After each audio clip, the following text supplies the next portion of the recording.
everyone, thanks for clicking on this video. If you're new here, I'm Holly and I have an allotment in South Wales, about half a plot, and I make videos just keeping up with my allotment. But I thought I would do a video today about my 5 favourite things about my allotment, and I think the things that I would definitely consider if I was to ever get a new plot, and I think that you should consider if you're lucky enough to get an allotment anytime soon. So number 1, the first thing I would consider getting an allotment, which I think is probably one of the most important, is water access.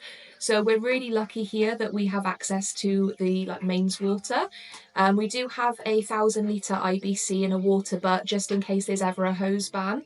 But I think in the summer when it's dry and there's not much rain, we get through at least 10 watering cans every time we come up here. But it's definitely something that will make your life a lot easier.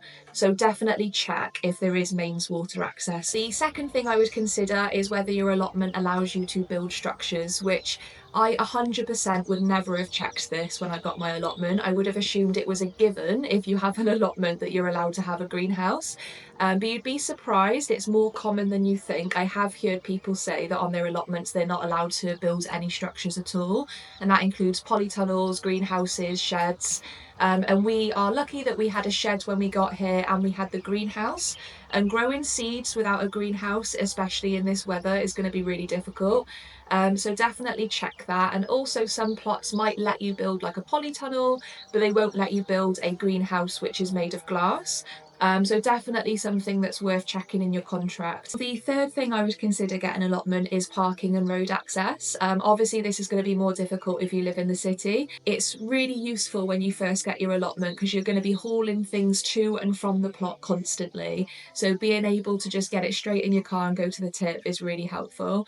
We can literally drive our car up to the gates of our allotment, which makes life so much easier. It's not important for everyone, but it's definitely important for us. The fourth thing is security, which doesn't seem exciting or that important, but even with our allotment where we've got really heavy duty fencing and anti-climb fencing, there's really heavy duty locks everywhere, there's cameras installed, there's still thefts, people still get their tools stolen. Our greenhouse got smashed one year, and if you've put loads of time and effort and money into your plot, it can be really disheartening if someone wrecks it or if someone steals all your tools. So it's definitely something worth looking into, especially if you live in the city. The fifth thing I would consider getting an allotment is the vibes, which I know is a bit cringe, but staying motivated to go up to the plot is going to be really difficult if you've got to deal with drama whenever you come up. We're really lucky here. It's a council run plot and everyone's really nice. There's loads of really lovely communal bits here as well. I'm currently sat in the communal shed. There's like orchards for everyone to get through. There's honeybees, and everyone invests a lot into the communal areas. So we're really lucky that it's quite nice up here, and where it's council run, if you do ever get a notice letter, then it's very much objective and is not personal and emotional. So I think a good way to suss it out is speak to the people at the allotment and see how they feel, and also check the allotment handbook. I think you can get a feel for how strict and rigid the allotment is by checking all the rules in the handbook and how lenient they are or how strict they are.